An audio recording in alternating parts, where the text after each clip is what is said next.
Avatar was such an epic movie that it's hard to imagine a sequel doing it justice. But if there's anybody in the world who can do it, it's the master of film, James Cameron. The fact that so much has changed and advanced since the first movie might be a good thing this time around. Before we head to Pandora, subscribe to CBR and ring that little bell to join our notification squad so you never miss a video. Without further ado, here's why Avatar 2 is going to be even better than the first one. I started writing the film in '95. It turned out that it wasn't possible to do what I wanted to do. James Cameron. We all know that when it comes to filmmaking, James Cameron is never content with the status quo. He's constantly raising the bar, and his library of work proves this. When it came time to create the first Avatar movie back in 2009, it took Cameron nearly a decade in order to film the epic sci-fi movie. He had a particular vision in his head and needed technology to go ahead and catch up. This unwillingness to compromise on his vision can be frustrating to excited fans, but ultimately means less disappointment. Avatar was an enormous accomplishment in terms of 3D technology. It's not like Cameron's hurting for money, fame, or recognition. He's clearly a precise and passionate filmmaker. Not only would doing a bad job on Avatar 2 let down audiences around the world, but it would mean Cameron letting himself down. While the first Avatar movie was a big deal in many ways, Cameron was limited to the technology available at the time. But now, technology has advanced so much he can finally pull off some things that were simply impossible back in 2009. Well, we will send them a message. You tell them Tarek Makto calls to them.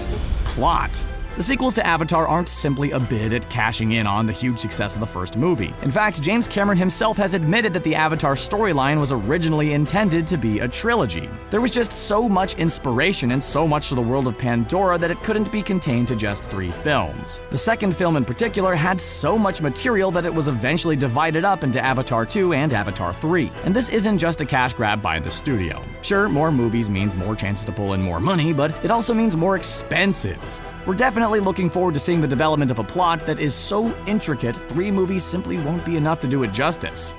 And here we go. Moment of truth. Uh-oh, that's not good. Underwater.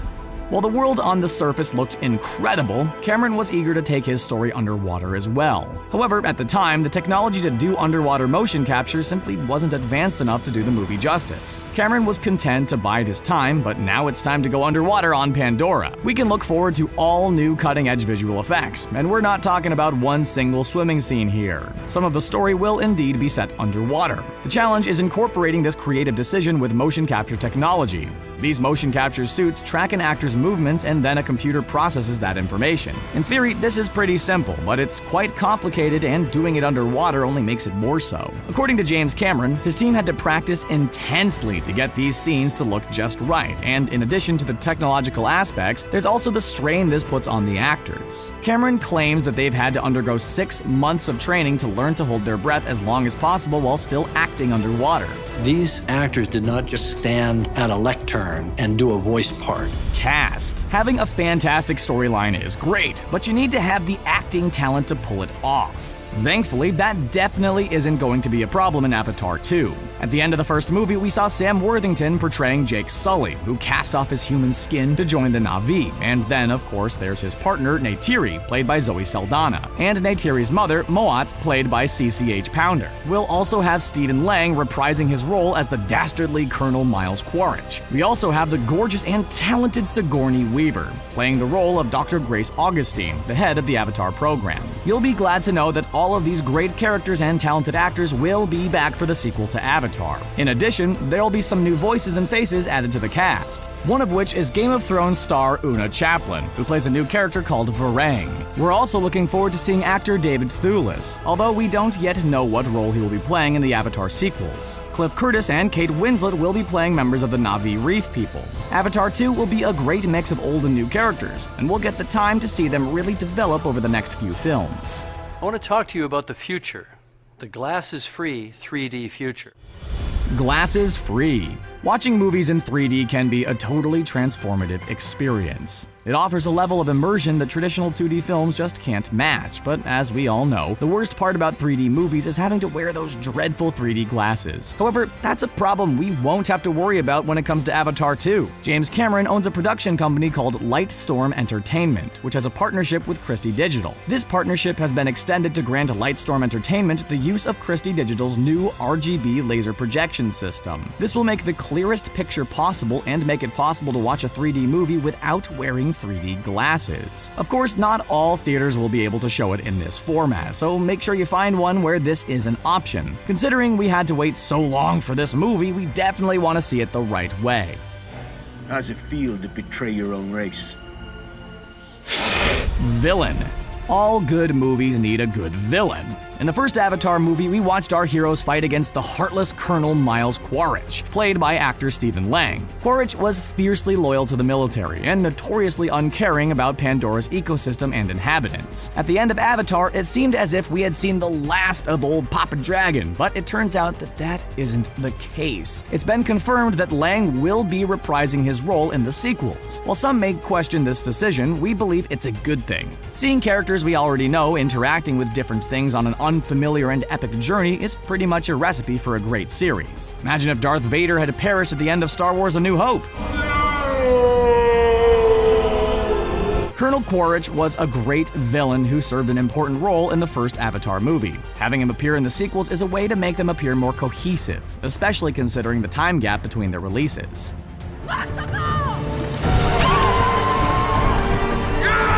Diversity. In the first movie, we only encountered a single clan of Na'vi. Considering that what we did see of Pandora was incredible, we can't wait to see what the new movie has in store for us. And we'll get to see all new places, creatures, and situations and figure out their real-world counterparts. We're going to get to experience tons of new masterfully rendered environments, and that just isn't something we get to see every day. We just can't wait to see all new, never-before-seen parts of the planet Pandora.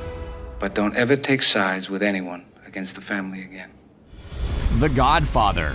The Godfather trilogy is one of the most epic pieces of film in existence. These crime films were directed by Francis Ford Coppola and quickly became cinematic classics. As a filmmaker, Cameron obviously knows the gravity of comparing his movies to The Godfather, yet that's exactly what he's chosen to do with his Avatar franchise. While it's easy to get caught up in the beautiful world of Pandora, at its heart, the Avatar movies will feature a generational family saga. According to Cameron, The Godfather helped inspire him when coming up with the plot for the sequels. Sure, these genres couldn't possibly be more different, but they'll end up having more in common than you might think. The parent and child relationship will be explored in a huge way, and Cameron promises it's unlike anything currently out there in Hollywood. Seeing interesting characters, multi-generational interactions, and new dynamics definitely sounds like a breath of fresh air. If Avatar 2 is going to be anywhere near as good as The Godfather, we're definitely interested in seeing it. $100 billion. Budget. It's estimated that Avatar cost between $280 and $310 million to make. Then it promptly went on to shatter box office records at its theatrical release. It became the highest-grossing film of all time. The budget for the Avatar sequels is $1 billion. Although that seems like a huge amount, when you break it down per movie, it sounds about right. With the studio putting so much money on the line, these movies have to be hits, or they'll suffer massive losses. The pressure is on to make each sequel fantastic, and Avatar 2 has the most pressure. It's the first Avatar movie in a decade, and it has to convince fans to see the third film. There's so much riding on this movie that there's no way everyone working on this project isn't putting out their absolute best. But now is no time to mourn.